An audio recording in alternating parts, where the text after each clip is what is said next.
we have 3 members missing, I'm going to wait a minute and see if one of them we know is not attending, and the other 2 we were expecting, so.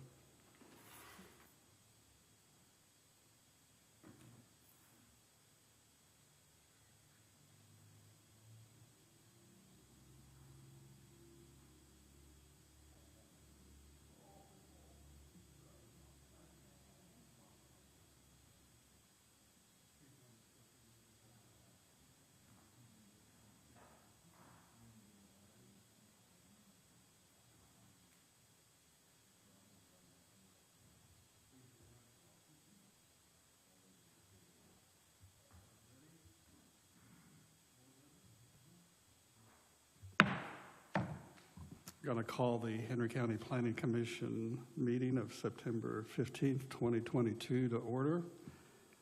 First business is roll call. First, Dale Cole is currently absent. David Fisher is currently absent. Marcia Gratner is currently absent. Fortunately, it looks like the rest of us are here. I'm here. Jake Martin Jr. Here. Okay.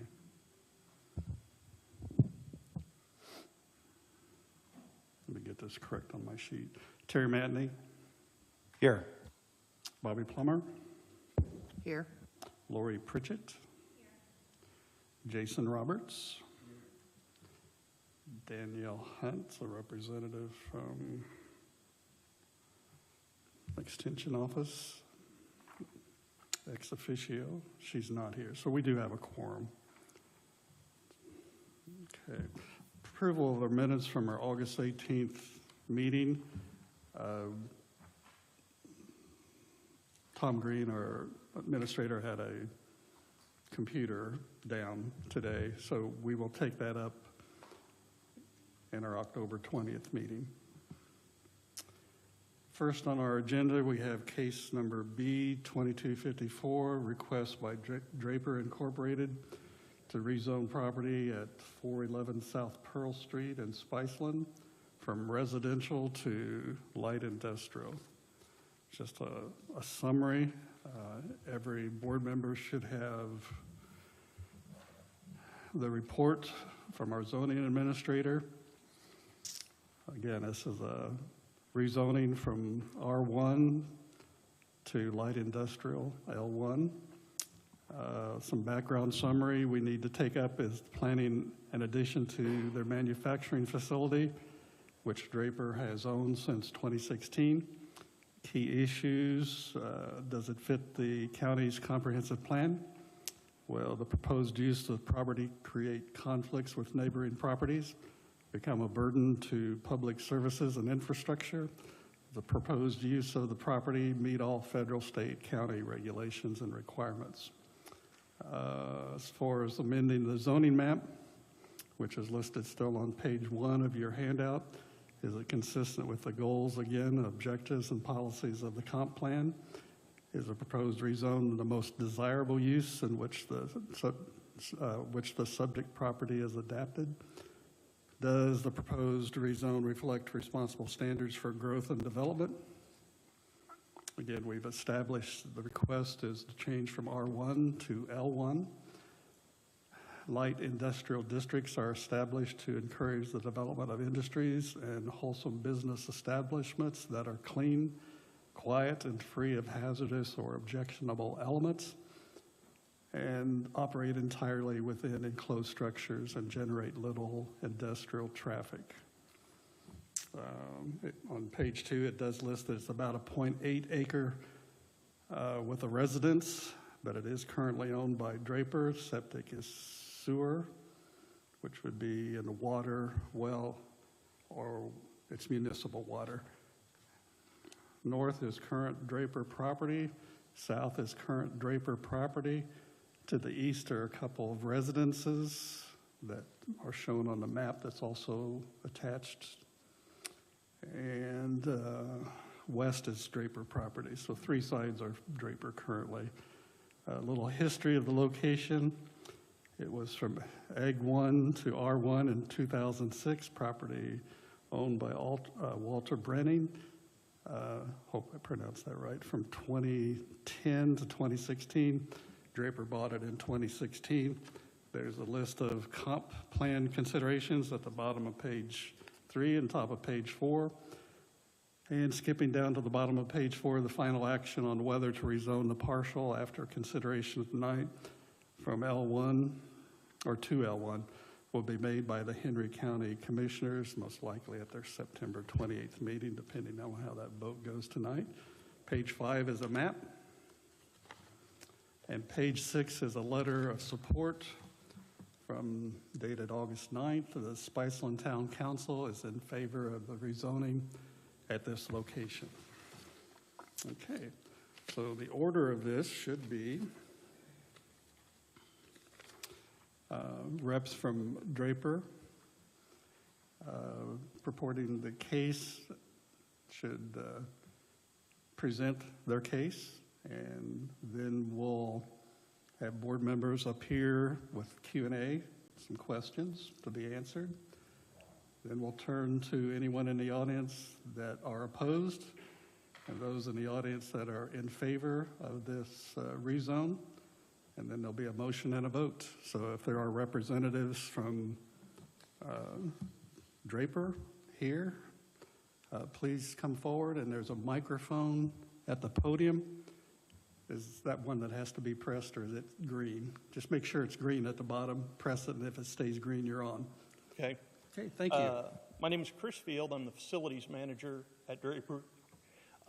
Basically, we're looking to rezone this to look at expanding the facility, ultimately. We recently purchased about 2 acres from Spiceland Wood Products that's just north of this. Looking to put about a 100,000 square foot building on this ultimately.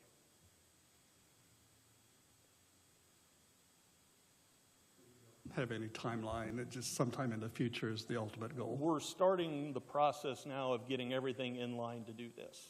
Okay, so not 10 years from now. Not 10 years from now, hopefully within the next year. Okay, very good. And we have another presenter, or? Just here to support. Okay. Are you connected to Draper or just someone in the resident? Yeah, I'm Harold Seib. I'm the director of engineering at Draper. So, yeah. I guess you're in favor of it. I definitely am. Okay. Anything else you'd like to present before we ask the board if they have any questions? The ultimate goal, or what we're expecting out of this building, it's going to be light manufacturing. When we've kind of looked at the layout, heavy truck traffic will come in on Mercer Street as it does today into our other buildings. Mercer Street was improved, I believe, 15 to 20 years ago for this. We're expecting probably about an addition of 40 jobs with this addition.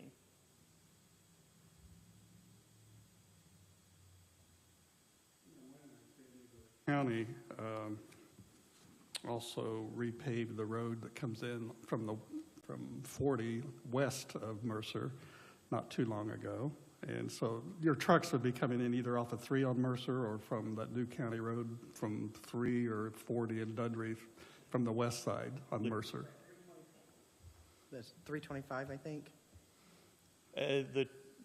All of our truck traffic should be Comes off coming of up Mercer. 3 and down Mercer. Okay, mostly Yes. Mostly from 3. Okay, Yep. like off of I-70 or, okay, Mm-hmm. okay. So that's where a lot of truck traffic That's where currently most of our truck goes. traffic normally comes in, and that's where we tell all of our delivery trucks to come from. I do know when they've had some of the construction on 70 and we're forcing people off at Knightstown, there were a few of them that were trying to wind through some of the county roads. Well, if they were coming south, like from Rushville, Yeah. and went straight where they're Yep. at 40, that has been repaved. And Yes. from a county perspective, the rationale was, 1, it was bad, and 2, it did get truck traffic from the south on occasion. Yeah. And it was not in good shape prior, so it's No. in good shape now, because Yes. I've traveled it. Okay. Anything else you'd like to present? Because we have a lot in our packet. No, nothing else that I need to present. Was there a reason this wasn't asked to rezone when it was purchased? oversight. I like honesty. You're human? Okay, that's acceptable. I guess questions from the board? It's required you have to ask one question. I read that somewhere. 'Cause otherwise, we don't earn our pay. Is this going, I'll ask one because it's required. I read that somewhere. Is this going to be warehousing or is it actually manufacturing within this proposed facility? It will be connected to our other buildings. It's probably going to be mixed use. We will have 7 shipping docks in the building is what we're planning on, but there will be manufacturing in it as well. And you said anticipated when it's in fully operational, about 40 additional jobs. Yeah. Just curious, how many, you're one of the largest, if not the largest employer in Henry County. How many do you currently employ? I think we're around 750 right now. That has to be in the top tier. It's up there a little bit, yeah. Yeah, it used to be like hospital and the school corporation, and I don't think it is one of those two now. Okay, giving the board time to think of a really intelligent question. This is far too easy. I know one reason it's easy is because you're a highly valued and positive contribution to economic development in Henry County. So I don't think anybody's against growth and jobs. And you have a good reputation in the facility and the running of that facility and the way you treat your employees, from what I hear, is Thank you. among the top tier in Henry County. I mean, you've been able to keep a highly positive reputation down there. Last chance for a question. Okay. Excellent job. I'd entertain a motion to, for this to be rezoned, and as I said, it would be a CAU, correct? Oh, yes, I'm sorry. We have more public input than the current engineer. Thank you. Thank you. Yes, thank you.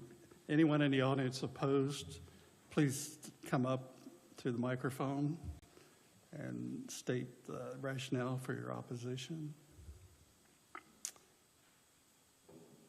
Anyone in the audience interested in speaking in favor of this expansion of Draper, please come forward to the microphone and express your positive thoughts.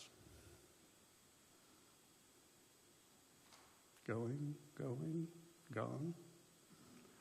Do I have a motion on the floor? I will make the motion to rezone this parcel to light industrial from, I forgot what it was. Residential, R1. Residential to R1 to light industrial. Okay, it's been moved to approve the request to rezone from R1 to I1, I guess. It's light industrial. But do I have a second? Second that. Okay, it's been moved by Bobby and seconded by JR. Any discussion on the motion? Do we need to take a roll call or just a voice? All in favor? Aye. Aye. Aye. Aye. Opposed, the same? Passes 1, 2, 3, 4, 5, 6. Oh, congratulations. Continue the good works in southern Henry County. And is that correct, Bobby? It probably will be taken up on your itinerary, perhaps on Tom? So September 28th, that would be a 6 o'clock meeting in here. Welcome to attend. They will take that up. If you're here, they may have questions for you. And they may actually have questions. Okay, thank you.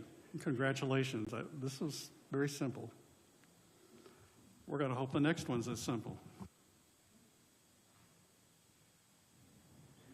Next case is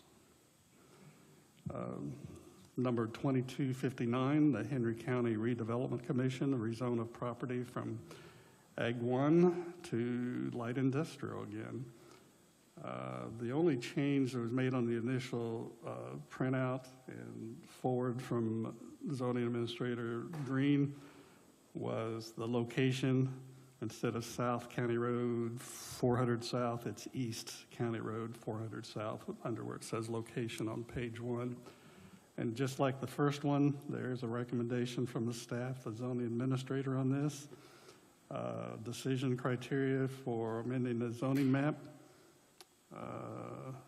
consistent with the comp plan, rezone compatibility, overall character of existing development in the immediate vicinity of the subject property. Will be proposed rezone have an adverse effect on the value of properties throughout the jurisdiction? Does the proposed rezone reflect responsible standards for growth and development? Page 2. The Planning Commission shall recommend the approval, denial, or approval with modifications, as the case last month, of the proposed zoning from Ag 1 to light industrial. And it too, together with the petition for the map change, will be forwarded to the Henry County Commissioners, or the recommendation will be forwarded to the Henry County Commissioners. I already read on the previous case, light industrials are established to encourage the development of industries and wholesale business establishments that are clean, quiet, and free of hazardous or objectionable elements that operate entirely within enclosed structures and generate little industrial traffic. With this case, we also have that the property lies within the 400 South Overlay District, which will probably seek a little bit of education and instruction about from either the presenters or Mr. Green, because it's the first case we've had in a while regarding an overlay district. To the north is Manco Farms and Troy Klaus. To the south, there are, looks like 4 residences. To the east, there is agriculture, A1 farming, Krieger. The west is the current Henry County Redevelopment Commission. It's the industrial park. And at the bottom of page 4, or page 3 and top of page 4 again are comprehensive plan considerations. Does the area have the necessary infrastructure to support development? The zoning should reflect the proposed or anticipated use of the property. There is a staff recommendation at the middle of page 4. The comp plan supports zoning to reflect the actual or intended use of the property and the development of adjacent properties in the same or similar zoning districts. Is the proposed amendment the most desirable use for which the subject property is adapted? The rezone would be to allow continued development of property intended for businesses that would be appropriate. The proposed zoning is compatible with adjacent light industrial zoning and is in an area targeted for light industrial expansion, and it is consistent with the goal of having properties of similar use and proximity to each other. And again, the final action of whether to rezone the partial to light industrial will be made by the Henry County Commissioners, most likely from what Tom said at their September 28th meeting. Page 5, you have a map, looks like a GIS map, showing in red the proposed rezoned area. And it shows the residences and the properties to the north, and primarily to the north and the south. To the west is current RDC Industrial Park property. To the east is Agriculture 1 farming. Page 6, you have a map. It looks like they brought enlarged maps that are similar to the maps that you have in your packet. And so is page 7. And so is page 8. They are represented over on the easel and on the wheelchair to your right, to the south. And at this time, if we have representatives from the RDC and the EDC, in this case, one and the same, Corey, would you come forward and present information on this? And you have something that is going to be projected, it looks like.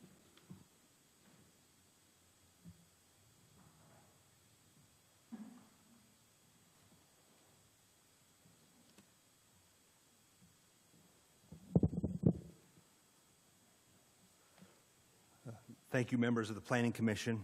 My name is Corey Murphy. I serve as president of the Newcastle Henry County Economic Development Corporation, and our office also serves as staff to the Henry County Redevelopment Commission. I also have legal counsel here, Mr. Brian House, and also engineer and surveyor Adam Cooper. So the Henry County Redevelopment Commission has a real estate option with the landowner Trent Dishman. What? Rezone from agricultural to light industrial. Where? 94 acres on 400 South, immediately adjacent to the existing industrial park. Why? So the community can remain competitive for business, investment, and jobs. The yellow star is the parcels in question are being proposed to rezone. To the west is existing ground owned by the Redevelopment Commission and a part of the industrial park.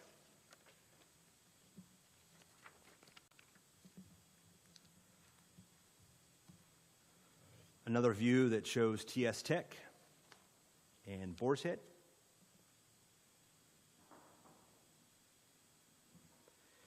And then the next three slides, and enlarged paper versions are over here, are concepts. And I'll stress the word concepts because we're not sure, if this is approved. We're not exactly sure how this is going to be developed, but we wanted to give you an idea. There are some items in all of these concepts that are not conceptual. And so the first one is development occurring from west to east. So utilizing the existing ground already owned by the Redevelopment Commission and potentially the Brooks Drive extension. So the development of this is occurring from west to east. In the northeast and southeast corners of the property. So the northeast and southeast corners of the property, we are committing to install tree barriers in both of those corners. Now, in the northeast corner, there's a stand of trees there now. We very well may leave those trees. We could also plant new ones. In all of the concepts, no access from 50 East. Access to this property will either be from County Road 400 South or internally. And finally, drainage is already planned and understood. The existing retention pond was sized accordingly to accommodate some of this ground. Not all of it, but we understand, more importantly, the engineer understands how the property drains, and that will be taken care of as development occurs. But we've already got a head start with the existing infrastructure.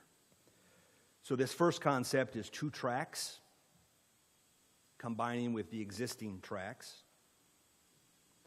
The second concept is internal access with 6 lots.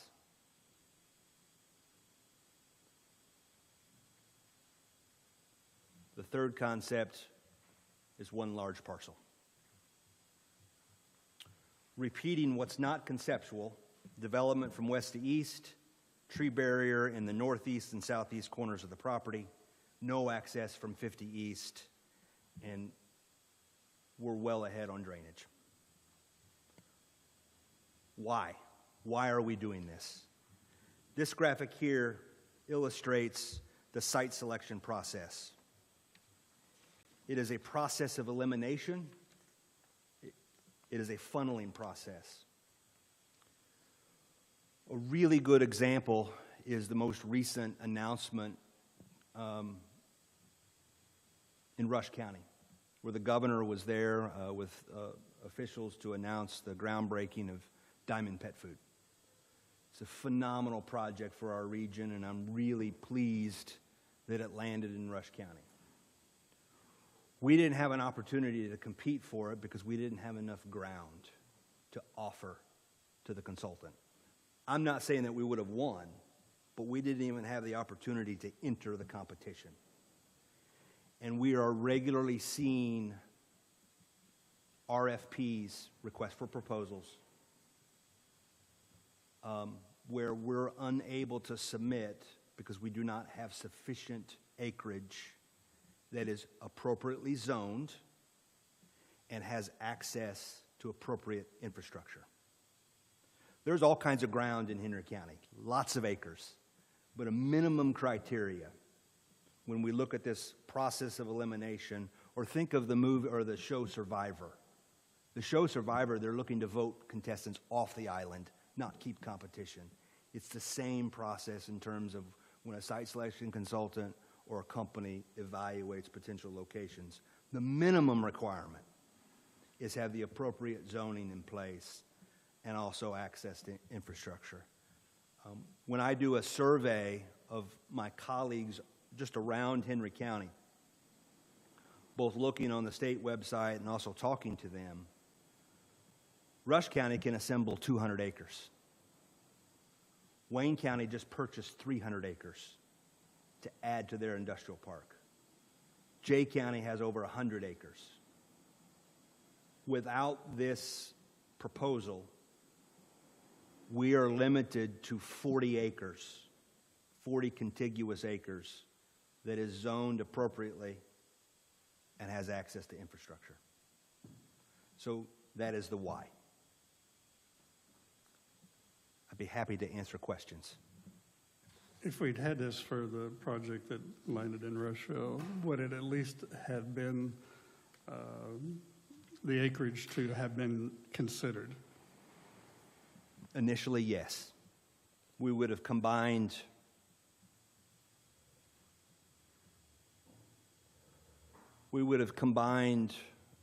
the ground east of the Brooks Drive extension. So that's 40 acres, and include this parcel, so we would have about 130. And what was anticipated employment at that Rushville site? Approximately 200. 200 jobs that Yeah. wasn't even considered for Henry County because we didn't have the acreage. Another recent, well, I mean, we can talk about the Boar's Head project as well, the original Boar's Head project in late 2013, early 2014. We were able to stay in that very competitive site search because where Boar's Head located, the county had recently just purchased that ground and went through this same process to get it rezoned, so we would have product to offer the consultant, looking on behalf of the company. If we wouldn't have had the product available, I couldn't say, hold on, let me go talk to the landowner and see if they're interested. That doesn't work. It's too much time. And oh, it's not zoned correctly, it doesn't work. You get eliminated. And you get eliminated very fast. Blue Buffalo in Wayne County, we were a finalist for that, and we just flat ran out of land. And I don't even know if we would have had this, if we would have had enough land. So I have real experience over the last 10 years serving in this community to understand the importance of having product ready to go when business investment comes looking. But, because I know this topic has come up before on that corridor, well, what about infrastructure, water, sewer? I mean, you've got a retention pond, but that would need to be enlarged if a sizable opportunity arose. But infrastructure, water, sewer, what are we talking about there? The importance of this site is over the years, and the County Redevelopment Commission has been working on developing this industrial park since 1984. The founder and president is in the room today, Scott Hayes. But over the years, particularly the TS Tech project, which came in 2007, and I wasn't here, The Community Foundation, the County Redevelopment Commission, and many others invested in water, sewer, and the improvement of County Road 400 South, in addition to purchasing the ground for TS Tech and installing Brooks Drive. So my point is there is a lot of significant community investment in infrastructure already in this area. And so it makes sense to continue to build on that infrastructure. And to specifically answer your question, at 400 and Brooks Drive, or TS Tech's property, that's where the water and sewer is. We've done an analysis, and any development here will have public utilities. It will not be served by well. It will not be served by septic. It will have municipal utilities.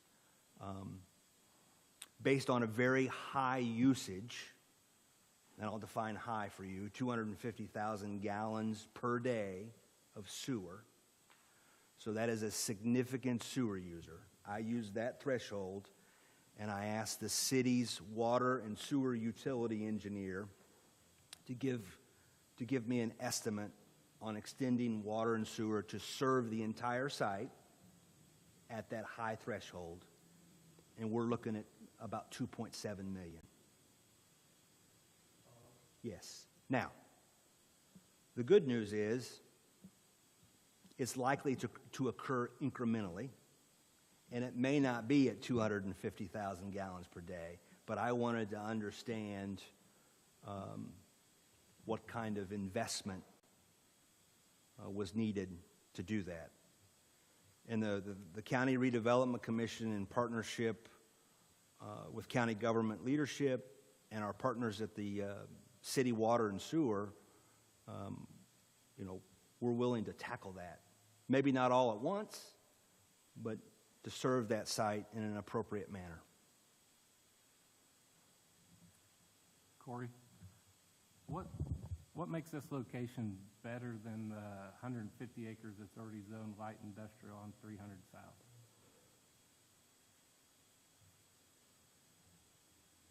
It's a good question. Utility access.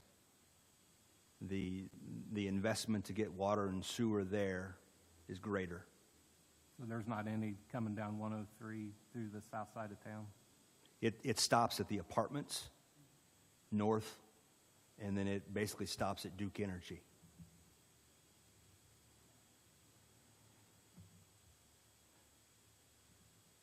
We like the proximity to other like industries.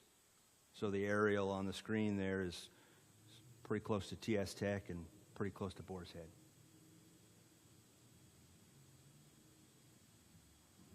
I have a question from a board member that's not present who knew that she would not be present. And I think the question basically relates to liking the fact that TS Tech put in a relatively small, 5-acre solar for their own use. And I think she was wondering if that was intended, but we really can't say that because it depends on the purchaser. If this is approved tonight and commissioners, the purchaser of the property and their intentions, you really can't address something like what TS Tech did. It would have to be a future owner to address that, and correct? I have nothing to add. Okay. Correct. Who foresaw 10 years ago that there would be, TS Tech would buy it and put solar there, but yeah, that was not a political question. That was just their desire. They liked the small solar possibility. We looked into solar on the new jail on the surface, and the engineer said it would cost more than the return over the 20 years. So that was just, I passed along a question that was posed to me. So probably the other PC members likely have questions. I was just kind of curious. You've got 3 site concepts. So it seems like site 1 and site 2 basically sabotage or would be detrimental to your growth. I'm just curious what your thoughts were there and why you're really just not looking at, site concept number 3, because that kind of sounds like what we're really trying to do. So I'm just kind of curious. Great question. We really wanted to just give you an idea of how the development might occur. My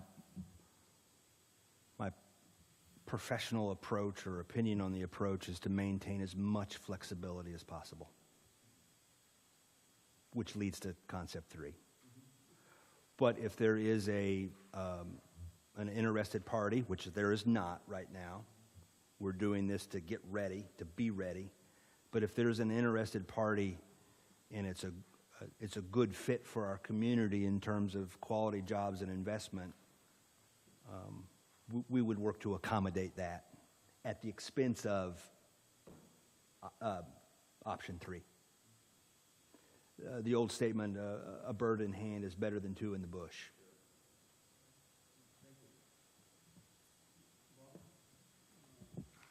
FPBH was the gentleman, Daniel, was here at our ARP meeting. So same company, you have an office in Newcastle. Any questions for Corey or the engineer from the company just mentioned, or from the attorney present? Again, or from Corey. If you need markups, they did put them over there, either the audience or the board members. We do have a much smaller version in our packets, but those look identical to those in our packet. I do want to say that I applaud you guys on being able to develop the ground down there by Boar's Head and bringing that to our community. It is a valuable asset. When I look at something like this, though, I also want to know, if the infrastructure on 300 is not there for that 150 that's already zoned light industrial, have we ever looked into what it would take to bring that infrastructure in because, that 150, if it would have maybe had the proper infrastructure, would have allowed us to put a bid in for the dog food plant if they were looking for that size of a lot.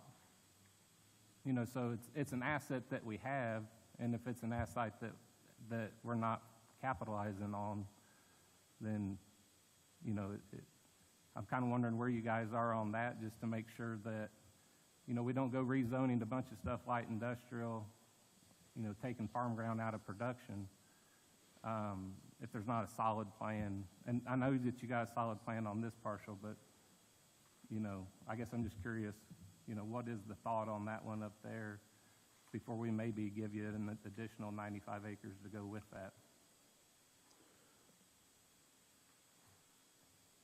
Great question. I think the difference is ownership.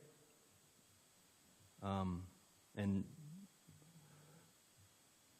so the Redevelopment Commission's purpose is to facilitate jobs and investment to the community and not necessarily have to have a specific per acre price in the disposition of said property.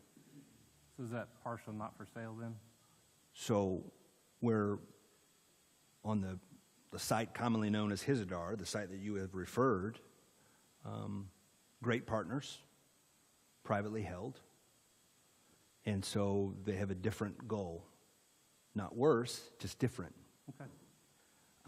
And then there's also conversation that occurred during the food and beverage process, and I only bring that up because it was a public process where the Newcastle mayor was proposing a sports facility, and that is a location.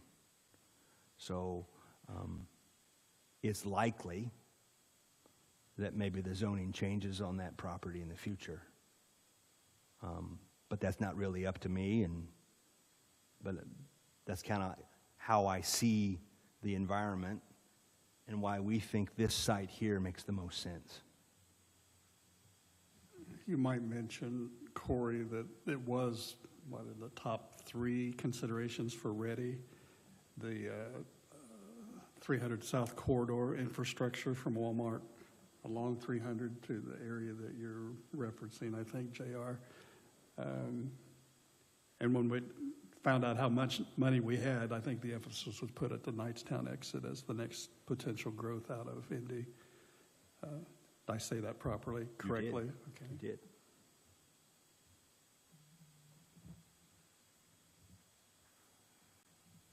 Other questions, members? Again, we have an engineer and an attorney here. We can have all sorts of experts that can answer probably any question on the project you have, including Corey.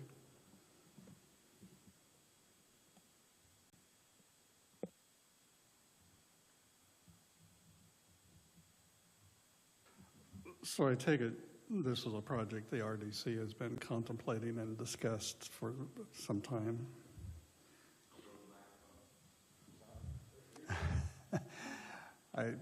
I kind of read between the lines of your report that that might be the case. I guess just want confirmation of the feelings of the RDC in totality. This coming January, I will have served in the community for 10 years, and we've been looking at this property and this corridor longer than 10 years. It is logical. It's a logical place for the industrial park to expand to.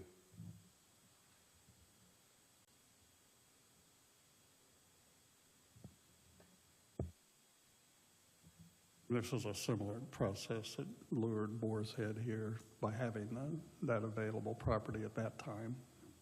We did it ahead of time before we knew there was a Boar's Head, so we could be ready to respond to the RFP that either usually comes from the state of Indiana or it comes consultant direct. And if you're not ready, they don't want to wait on you. Right. Is that kind of the same philosophy? I think you've sort of shared this in EDC meetings, that I don't want to simplify it and say build it and they will come, but like the shell buildings. There's a trademark phrase in my industry, and I don't hold the trademark. So the gentleman's name is Jay Garner, and his trademark phrase is no product, no project. And so the product in this case is appropriately zoned land known to be for sale that has infrastructure available. So no product, no project. The project is business investment.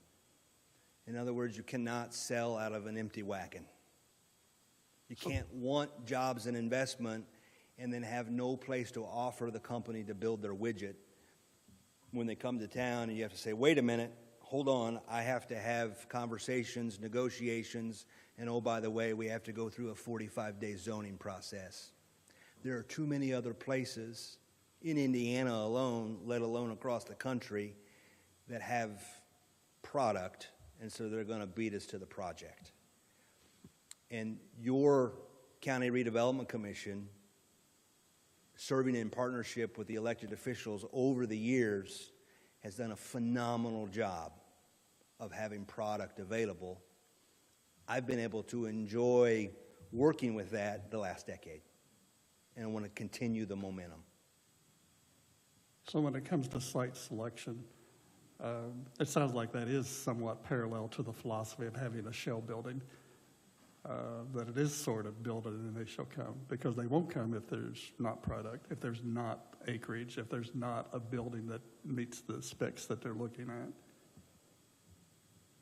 Yes, that is the beauty of the spec building, but it's twofold. Having a shell building and having land that is available, numerous times consultants or companies would come to town looking at one or the other, and they end up looking at, so 2 weeks ago we had a site visit in the industrial park. They're looking for land. The gentleman said, what's that? And he was pointing to our new shell building, and I said, do you want to see it? And he goes, yes. And so there's value of having product, and that's where our county has put its resources in terms of business attraction and business retention, is having product. We don't do a lot of marketing. We don't do a lot of ads in magazines and billboards and stuff. We put our resources and time and effort in having product. Have you reached out to any of the additional landowners in the area to see if there is more potential for growth in that area for the industrial park? Yes, over the years. Recently, no.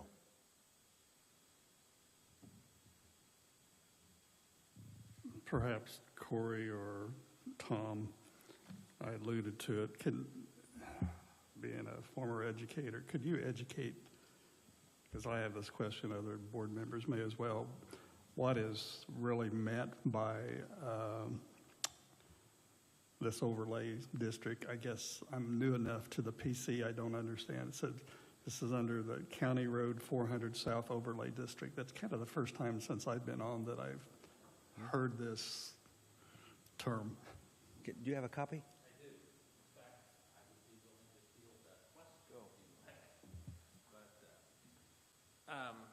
Thank you. Brian House, partner with the Greenfield Law Firm of Pritzky and Davis. I'm honored to be representing the Redevelopment Commission.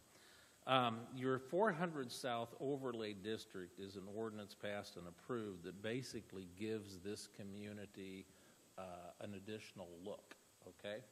And by that I mean and I believe it was predominantly motivated by Boar's Head. Boar's Head wanted to be in an area that will continue to be first-rate, commercial, industrial, light region. And consequently, what the overlay district does is it recites those objectives, prohibit potentially objectionable land uses which could detract from the economic and community benefits of the area, promote development, County Road 400 South, State Road 3, promote positive community-oriented uses, etc. I'm not going to read the entire thing to you, but then it goes on to basically say certain uses will not be permitted. I guess what I would say is that your overlay district is an add-on, a rider, if you will, to your zoning ordinance, which is site-specific. There are various, like no manufacturing or distribution of pesticides, no confined feeding operations, no solid waste transfer station, no asphalt processing plant. Those are just a few of the restrictions that are in place. So to go back where I began, because you have a meeting to deal with here, it really is a nice feature for planning and development authorities in the county because there is a second look when a project is proposed. An additional review will take place to make sure that that proposal conforms with the requirements of the overlay district. So, yeah, you listed maybe a fourth of the, so not allowed in this overlay is adult entertainment, tattoo parlor, sales, distribution, as you said, pesticides, liquor store, nightclub, payday loan, check cashing, gasoline, diesel fueling, storage, petroleum refining, dry cleaning plant, confined feeding operations, bulk storage, distribution of drains, sewage treatment. You mentioned some of the others. So those are excluded in this district. Correct. So it is meant for industrial, commercial kinds of like TS Tech and Boar's Head. Exactly. I mean, Boar's Head, and I'm a user of their products. It's a very high-end brand of deli meats and cheeses, and obviously they want a facility that is operated to the highest standards of cleanliness, safety, appearance, and so on. And this overlay district promotes that intention. It also calls for asphalt or hard concrete parking. Outdoor compost mulch prohibited. It goes on and on. So there are restrictions to make it have that feel that you're talking about Boar's Head was seeking. A great example of an overlay district would be the entire city of Carmel. I'm sorry, say that I again. said a great example of an overlay district would be the entire city of Carmel. That's absolutely true. Which was recently voted one of the most popular livable places by, I don't know, U.S. News, one of those that Carmel. rates has, those, yes. I had the honor years back of representing their council from time to time when there were issues, so, but, yeah, I mean, I could go on and echo the comments that Mr. Murphy has made. I could talk about economic development because I've been in that field for years, but I've tried to answer your discrete question, sir. Want to answer the solar question that, you want to answer the solar question that Corey sidestepped? No, you don't have to. I'm just testing you. Well, I will say this. First of all, I do a tremendous amount of this work, and I do it in various places. And everything Corey said is true, and we're not here to tell stories, but there's a huge advantage of these areas. When you have a large parcel that's flat, that is very attractive in talking to a developer in this area, because this area is kind of talked about as the logistics triangle: Indianapolis, Columbus, South, and so on, Louisville. And this is where the action is. And it's coming your way in part, and I think that's a positive thing. And I said, well, why don't we see more south? Because I see some of the same infrastructure highways. And he says, well, because when we consider those projects, the first calculation we have to do is how much blasting will be required to get a flat spot.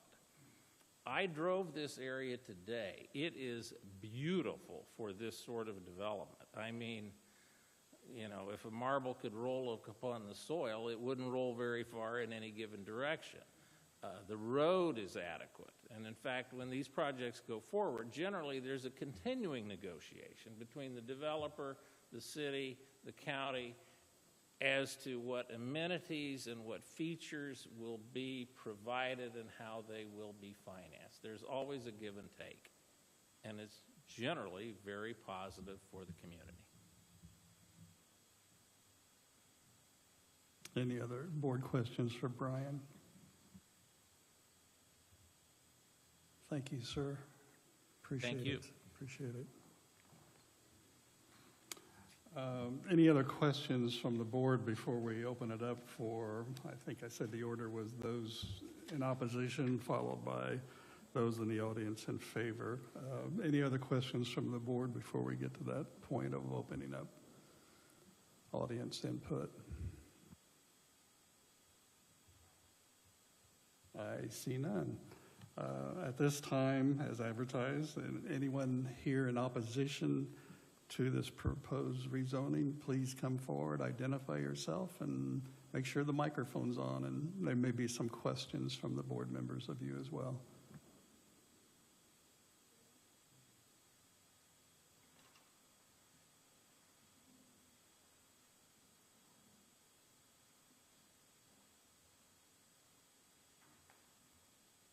If you would, ma'am, just make sure the green light's on, and if it's not, press the button. Okay, green lights. This green light? Fairly close to, because we're broadcasting over the, All right, here's what I'd like to know. I'm Sharon White, and I live on 50 East. Here's 400 South going this way. Here's the 96 acres right here in the square. Turn here on 50, right at the land, come back around the first curve, and I'm sitting there right behind that 96 acres. There's just one little small road, if y'all know, if you've been back there, between the land and my home. I live on the second curve, 4500. Now, this gentleman over here said they wouldn't be using 50 East, but won't the employees be coming down through 500 off of 3, coming on 50 to come around to 400? Or they'll be leaving the industrial and coming back down 50, going home on out 500? They will be going on our road, just like they did on 400. They throw their trash out there on both sides of the road as they're going down there, their beer cans, their food, everything, and we all have to pick it up. Now, and our road is not capable of semis or anything coming on our road. It would break down. That land back there by my house holds water back there, which if you've checked it out, you know. So I just want to know, so the buildings are going to be here, built right in front of my home, and I wouldn't be able to see nothing. When I look out, it'd be buildings, farmland over here, and then there's one other home down here on the corner, a farmhouse. So I just don't want to be stuck back there behind all of that. And then is it going to be noisy? Is it going to be dirty? I wouldn't be able to see anything. What's the employees going to be doing? I'm just worried. I'm back there by myself. I'm almost 70 years old. And I don't want to have any trouble. So yes, I'm worried. Your house, I've got it marked because I got on GIS. You have a neighbor, last name Gorman, No, I'm white. and, I'm right there by the field. right, and Stockton and Gorman are neighbors, Stockton's down here, the first home when you come around the first curve. right at the end of 52nd East. Then I'm right there behind the field there. I've got it And then marked. Gorman's is on around the other curve Okay. on behind me. Okay. Do you want to answer any of those questions? Because I know that there's a setback. Building height would have to be no higher than 75 feet. The side setbacks are at least 20 feet. And when you said there would be no use on 50 East, can you describe what no use from 50 East, what that means? Does that address the issue about employees coming down 50 East? Because it looked to me like it was not, what I read someplace was not going to access 50 East. And parking would be either internal, depending on the concept that you showed, or off of 400. I think that would address some of the issues that she's posing as a potential. So is County Road 50 East off limits to any future building on any of those concepts? As far as access to the structure, semis, employee parking, or cannot say at this point? There will be no access off 50 East. So any drive into the property would take place off 400 South or internally off the Brooks Drive extension. Okay, I'm going to ask you to come up to the microphone only because we're broadcasting this so that they could hear me because I was mic'd, but they couldn't hear your response. I'm Adam Cooper with FPBH. So basically, when this thing would be developed, there would be no drive access directly off of 50 East. All the traffic would have to pull into this property off of 400 South or internally off the Brooks Drive extension. Now, I mean, we can't say that employees won't go to work one way or the other depending on where they live, but the vast majority would come off of 3 onto 400 into the industry. Okay, so even depending on the concept, there's no concept where there would be entry into the site or the building or the facility from 50 East. Is that what you're saying? That is correct. Okay, so if there is trash or beer cans, it'd be same as right now, people going down there with that intent. It wouldn't change any based on this development. That's correct. Is 50 East, is it paved or is it gravel? It is paved. And the intention of the trees that's shown in kind of green, which her property's right Right at the turn to the south. at the turn there.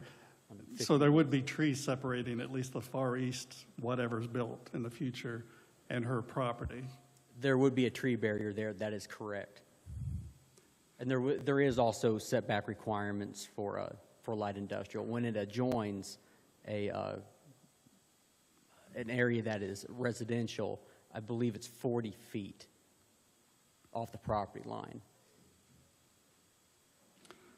Okay, so your response would apply to not only Mrs. White, but Stockton, Gorman, and York That is correct.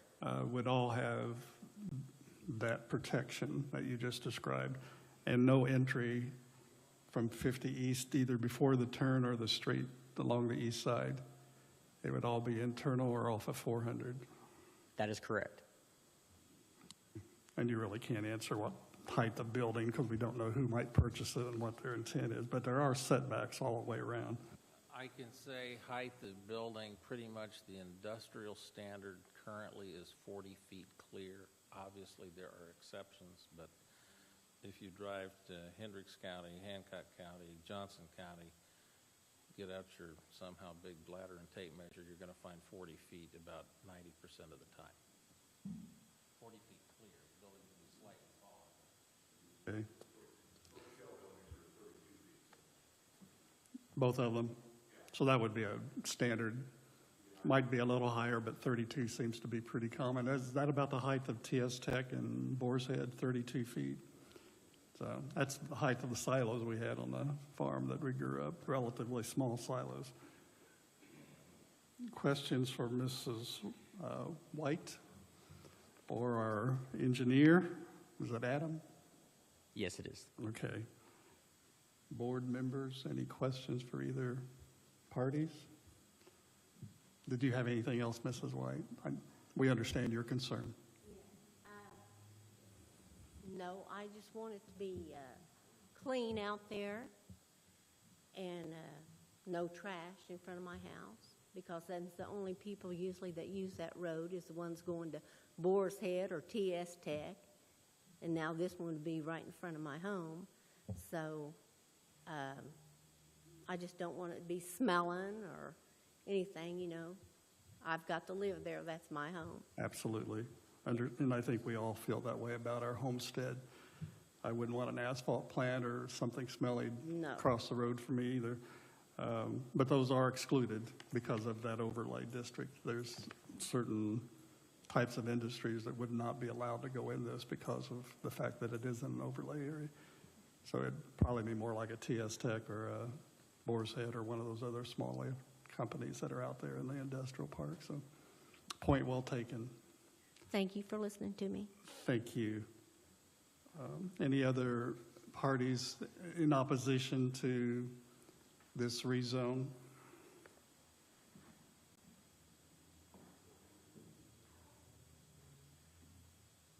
And you look familiar, sir. Yes, sir. I haven't You've seen you been in a in my while. office, I Do I remember. need to, there's green, can you hear me okay? Yes, that's fine. Okay. Thank you. Hi, my name is John Hartsock. Where it shows the northeast corner there, right by the city map, you go on down 400 South, about 4 or 5 more houses on down. That's where we've lived since 2003. I bought a house out there 2003. Spent the last 19 years making it a home. I've got to correct you, Kenan, from your comment a minute ago about the additional traffic wouldn't be any, the development wouldn't cause any more trash to go upon somebody's property. I can tell you for 100% fact that that occurs. We moved to our place in 2003.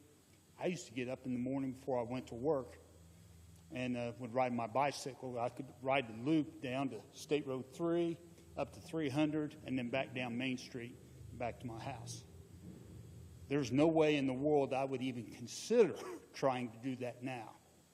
The traffic that comes in the mornings, people going to TS Tech or Boar's Head, I'm not sure which location they end up at, but just those 2 facilities being added, the traffic from 5 to 6 past our house is unreal. I saw a sheriff's deputy at what's the Boar's Head now, it used to be the Shell building, stop and talk to him, said, you can come and sit in our driveway that goes back to our barn. And you look out to the east, 400 South, see people coming unobstructed. People fly down our road, 70, 80 miles an hour, trying to get to work. One comment somebody made is like, you ought to bring a bag of trash in and you show it to them of what you have to pick up. Ever since the TS Tech went in 2007, there has been an enormous amount of trash along our roadsides. We planted trees around the front of our property that is kind of a catch of a lot of that trash now. But yeah, people going down through there, and if you're hiring, let's say if you put a business in that puts 150 more jobs in, yeah, it's great for the community. Won't argue that a bit. And I understand you guys have a tough decision here because you're trying to do something good for the community. But as you're taking that into consideration, think of the impact it's going to have to that whole subdivision there where we live at. You know, there's a gentleman that's up here behind me. When we first got these letters, I was going around talking to some of our neighbors, trying to gauge their, opinion of how they felt about this. The gentleman back here has got two little girls. Remind me, this little gal here was a little girl when we first moved out there. Like I said, we've spent the last almost 20 years making this our home. And I know change is going to happen. Sometimes you don't like all the change that's going to come. This is going to impact a lot of people in a lot of ways.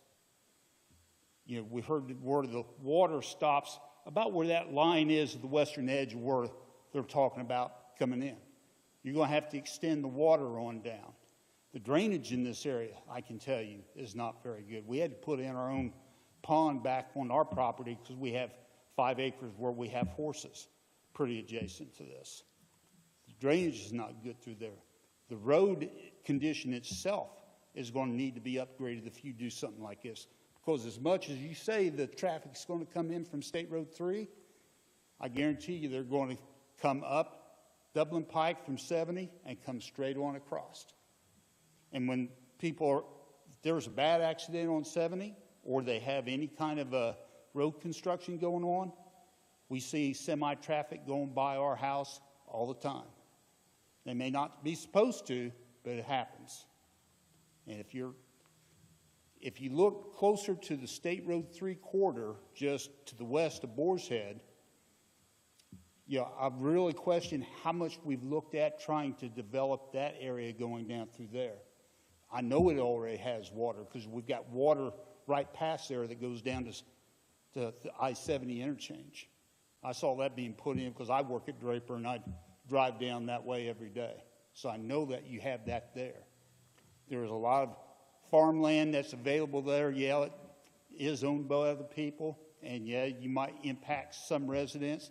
But you've got a whole subdivision you're coming up against with this. If the plan long-term was to try to expand the industrial park out our way, you should have never allowed that subdivision to go in 25 years ago. Yeah, we looked at property out there, the subdivision, and it just didn't work out. That we didn't get the plan. What I'm saying, I think, especially when Mr. Murphy says that there's no, potential employer at this time, and I understand, I've had discussions with people about what happened and you lost the place to Rushville.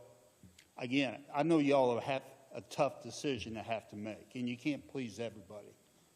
But I think that with what you're going to have to do to this area, yeah, it is nice land, it is beautiful, and it's beautiful all down through there. You're going to have to do improvements to make it capable for what you want to do. And there's a lot of other things involved with the State Road 3 corridor. You've got water there. You've got a nice State Road 3 there. You could, right when you turn off of 3 there, what used to be Fairchild's sale barn, there's an area down through there that you could potentially develop for that. And you wouldn't have near the impact of what you're going to have down on this end.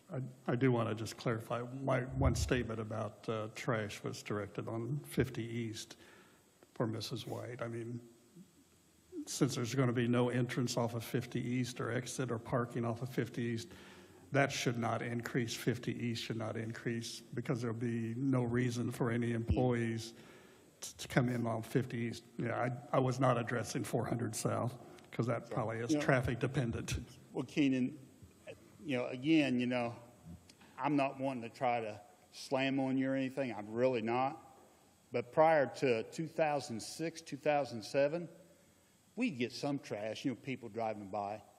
There's a big difference when you've got maybe 50 people come down your road in a day's time, whether you've got 300 people come down your road. Absolutely. And it's going, and if you put this in, there will be increased traffic past Mrs. White's property, and you will get increased trash thrown out.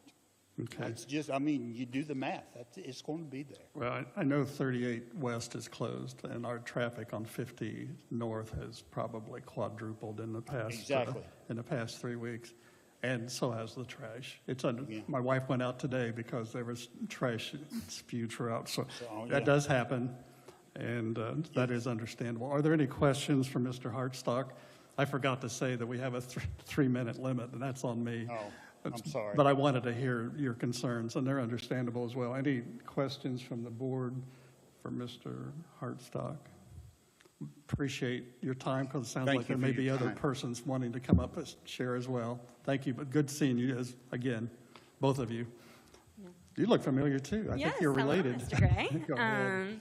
Yeah, I'm Elizabeth, his daughter, and I just moved back to the area last fall. And yeah, I guess he addressed a lot of things that I wanted to say. I made notes because, yeah, things have dramatically changed since my childhood growing up on 400 South and with the added industries. The biggest things that he didn't impact is, yeah, the speed and the safety hazards on 400 South with the addition of traffic. You can't just say the traffic's only coming in from 3. The traffic is coming in from 103. The traffic is coming in from 300 South. You see it coming in. You see it increasing those times, early morning, mid-afternoon, when people are coming in or leaving the factories. This past spring, since I started driving, getting my license in high school, back in, so that would have been 2012, 2011. I had never been passed on 400 South. This is a 2-lane road. You should not, that's unsafe. I was passed by someone who, flying past me, flew into a factory. I could have been ran off the road. I also recently, just a day ago, had someone fly up on a motorcycle, almost run me off the road. I had to fly into my driveway. And that is not uncommon, that people have continued to fly down this road. You can hear them in the house, their speed, how fast they're going. It's unsafe. We have to make sure our dog is in the backyard, make sure my cousin's kids are in the backyard and not near the road. And when I was a kid, safety, I would have to look both ways, but I could ride my bike. I could do things in the yard, cross the road and stuff, and my parents weren't as worried. Now, if I was a little kid, my parents wouldn't let me do that. They wouldn't let me go on walks by myself. They wouldn't let me go on bike rides by myself. Like my dad said, going biking in the morning would be unsafe.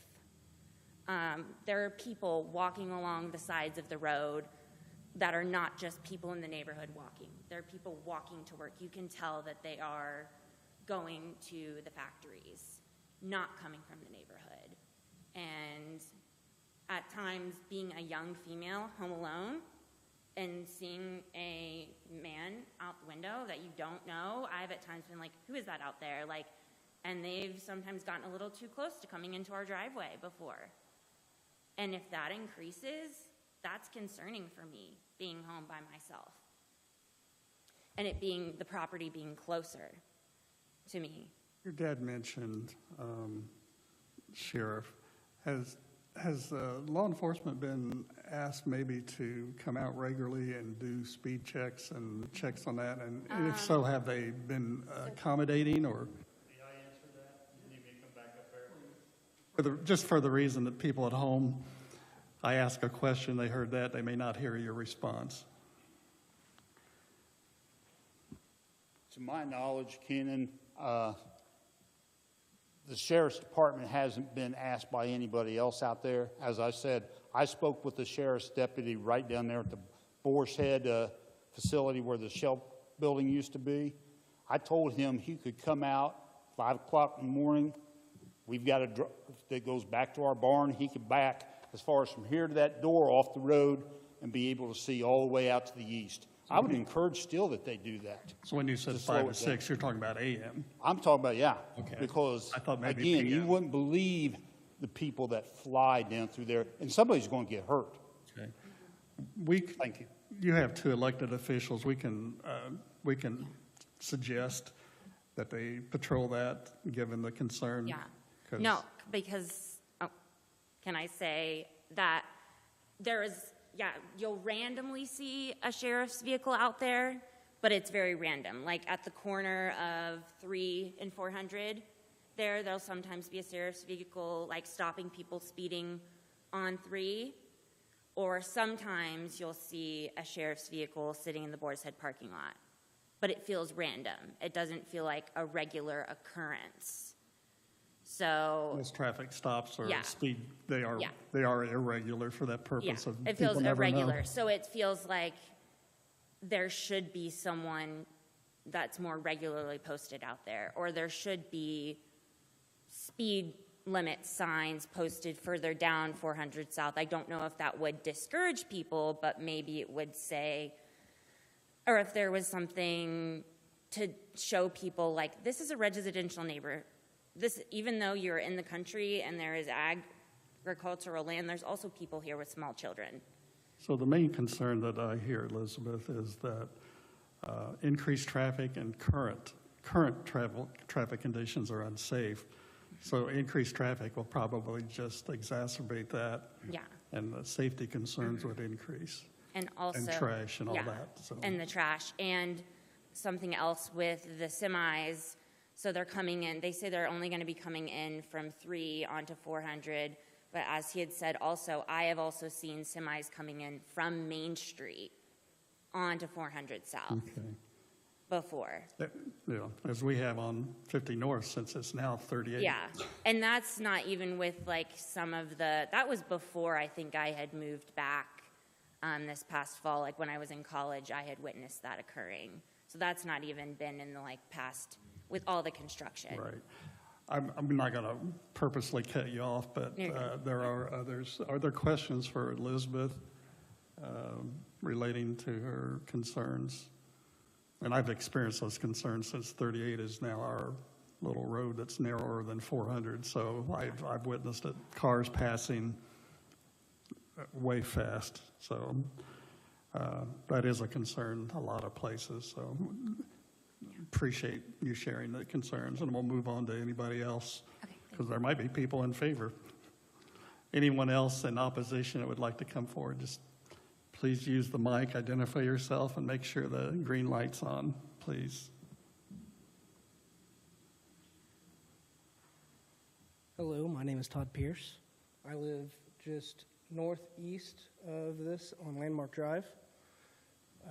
Out my back door, I can see this whole area. My main concern is with this moving closer to all our homes, what will this do to all of our property value? And also, right across the street to the north, there is a farm called Posey Livestock. And I was wondering what impact a major factory would have on all of his animals. And I know they were mailed, the same thing that you received, so in a little bit, when there's a pause at the podium, I'm going to ask Mr. Green if any of those other persons, like the owners of the farm, submitted any concerns because they had an opportunity to be here or to submit a letter, and I'll ask them that in a bit because there may have be. I haven't talked to them about that yet, but what else do you have? In addition, I assume to the traffic safety, and you've added property values. Yeah, I always come out as I go to work onto Main and then down 400. If there's another factory there, for one thing, it'll make it harder for other people who live there to get their own jobs. Because I go up to 3 and then down 3.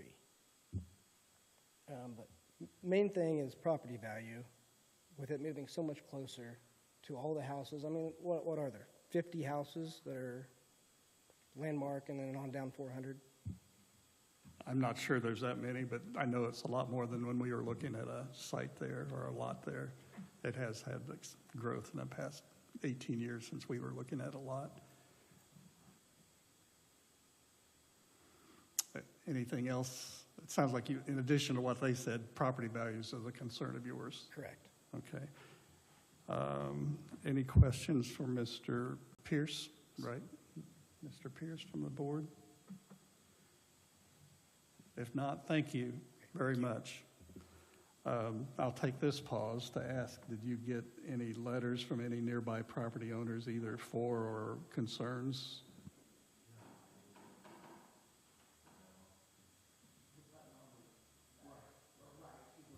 There it is. No, I did not get any letters. I had one phone call, anonymous, that was in support as long as they thought that speed was an issue on the road. I think they lived in the area, and they said, well, if it increased traffic, can we get the sheriff's department to come out here and maybe slow people down? But no other letters of objection. So there's related to traffic too. Speed, traffic, safety. That's correct. Okay. Thank you. Anyone else in opposition that would like to come forward and share those? Going, gone. Anyone in support in the audience would like to come forward and share why you would be in support of this rezoning?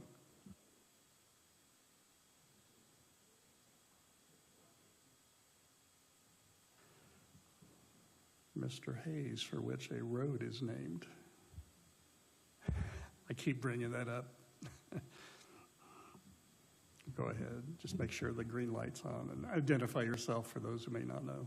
My name's Scott Hayes.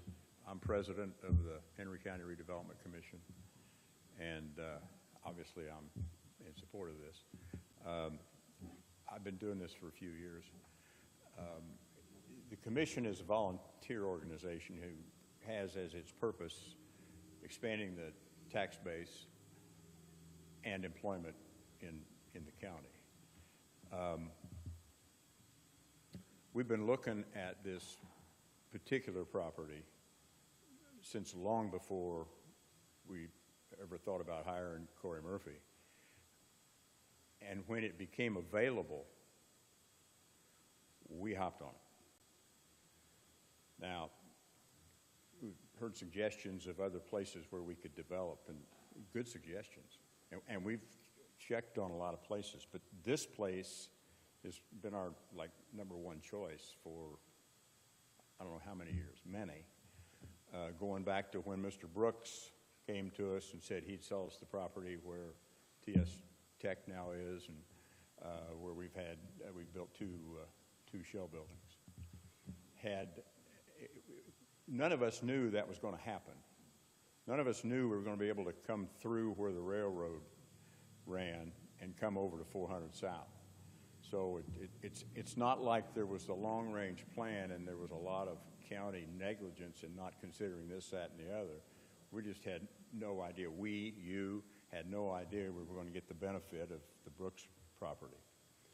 We've been looking at the Rothrock property forever, and as I said, when it became available, we hopped on it, and he started negotiating, and we thought we had it bought, and we didn't. We lost it. We weren't able to buy it. We've been looking at some other things, and then suddenly we get this option, which Corey negotiated. So now it's back on the table, and if we can get it zoned, to go through with the deal.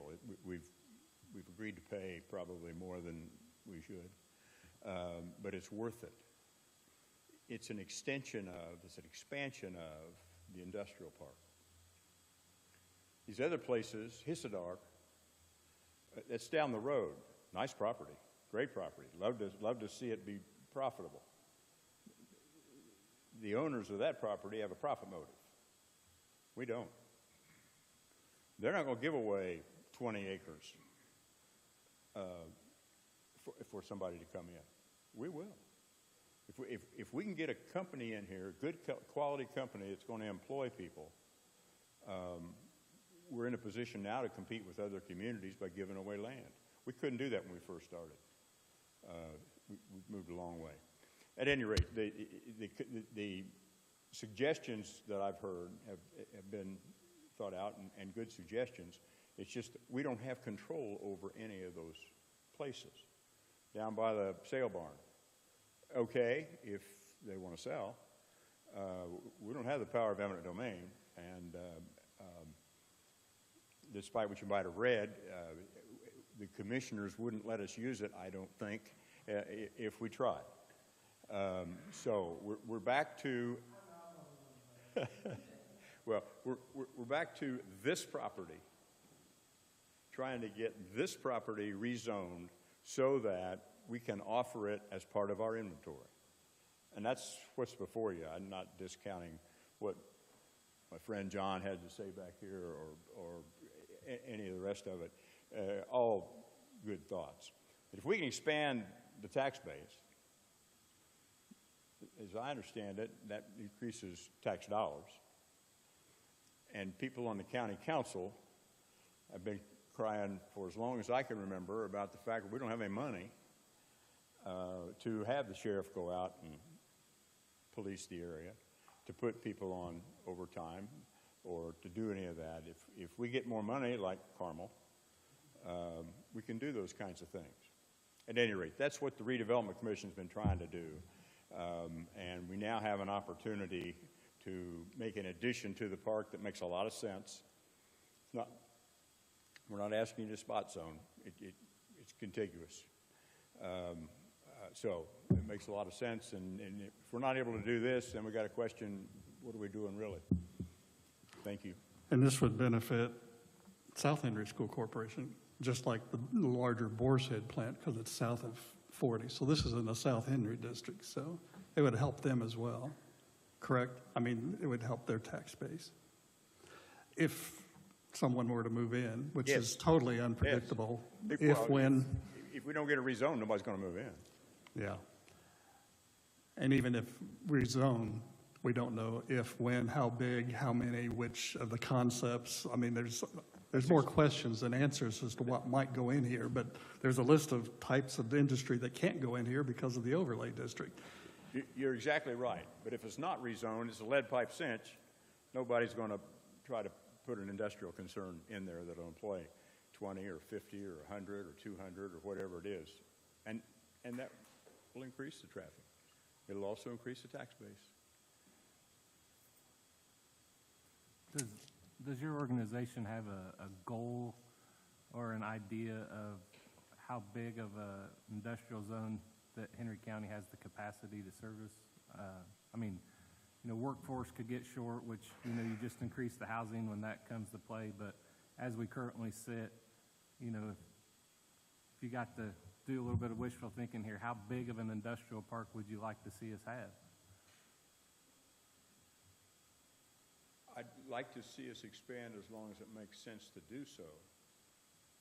We have not yet made up for the 4,300 jobs we lost when Chrysler closed, or the 300 and some when products moved out to Dyersville, or the 250 at, no, strike that, that's wrong, the 50 at Allegheny Ludlam when they closed, or the 20-some at Newcastle Well, right?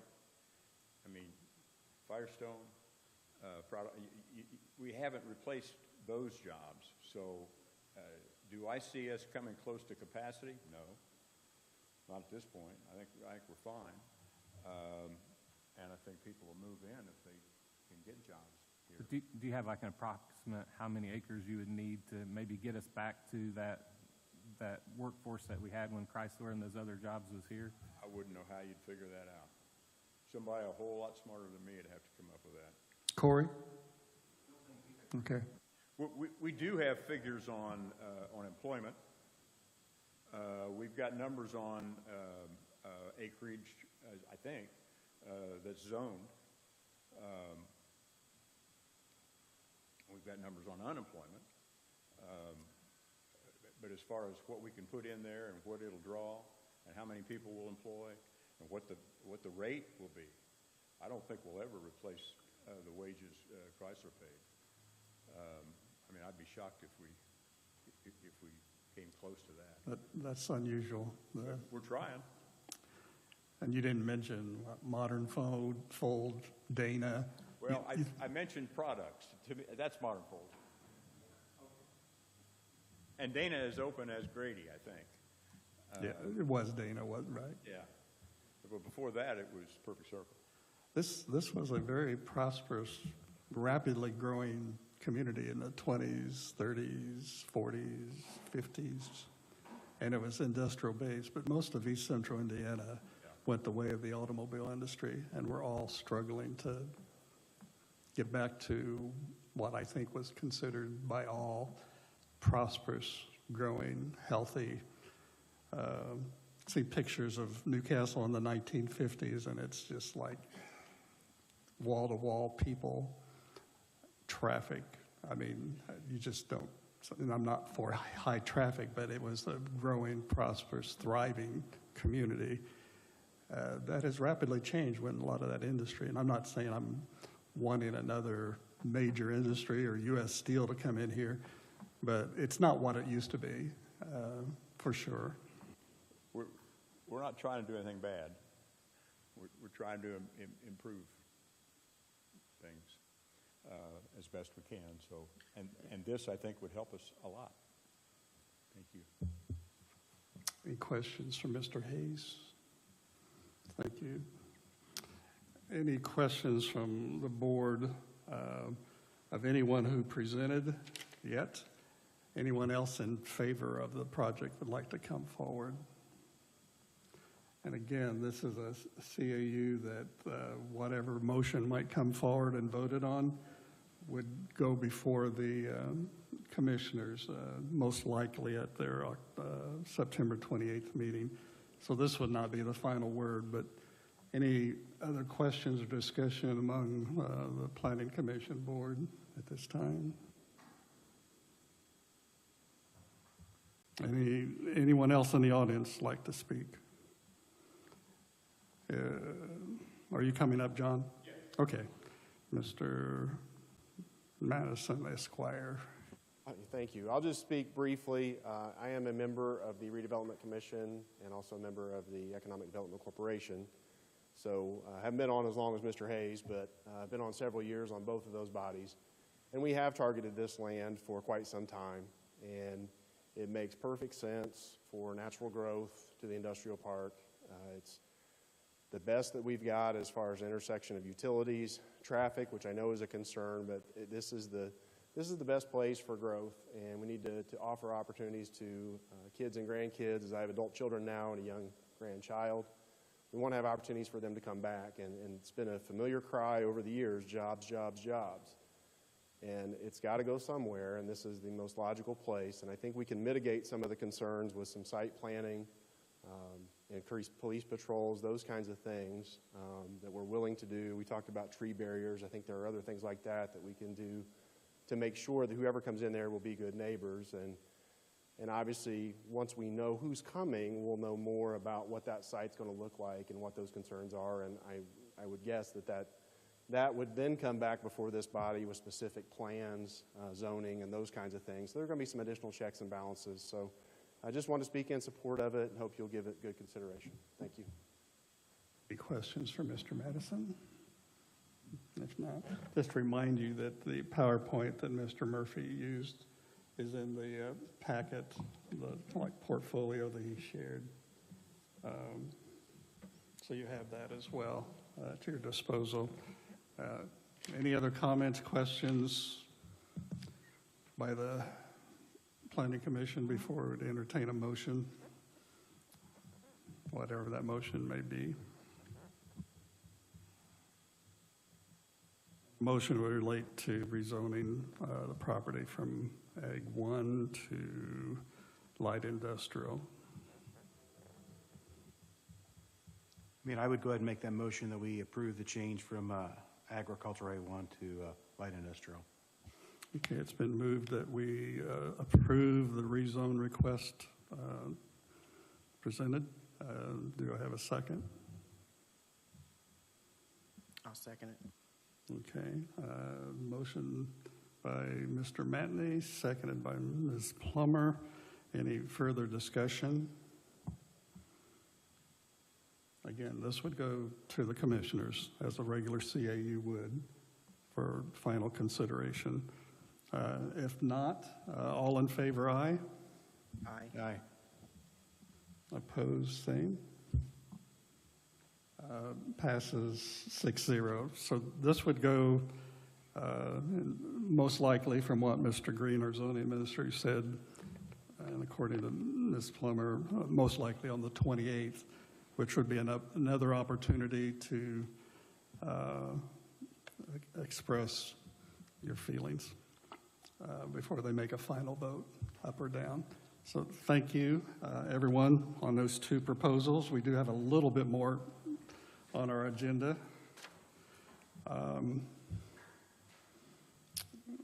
Appreciate everyone's attendance, and you're welcome to leave or stay the next few minutes. Under old business, I mentioned at our August meeting that zoning administrator Tom and I visited Mrs. Belcher's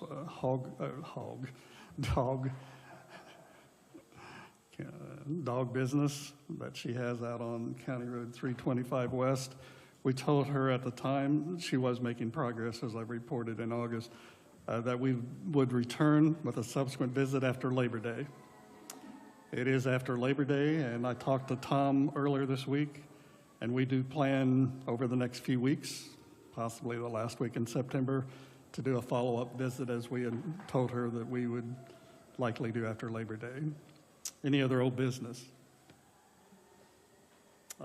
Any new business? I know Tom and I spoke. He's been without data technician is what's listed by personnel. Amy, as I recall, took a job elsewhere, and you've interviewed, and potential new hire that you're excited about, potentially supposed to start on September 20th, which is what, Monday? We're getting close. And we didn't want to jinx it, so we're not even mentioning names. We're hoping that she shows up and is going to be the positive contribution to his department as he anticipates after the interview. So that is new business, and he has been running ragged without her help the last few weeks. And that and the technical glitches on the computer today is one reason I think that you may have to entertain the minutes at our next meeting. Any other new business, Tom, or any other board member? I have nothing. Okay, no one else. Our next meeting is scheduled for October the 20th at 5 p.m.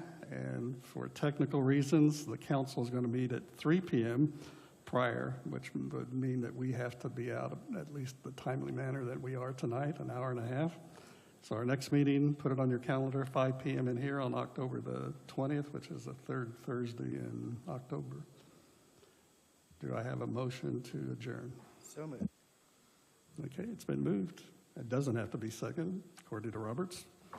Thank you for your time, your input, your preparation.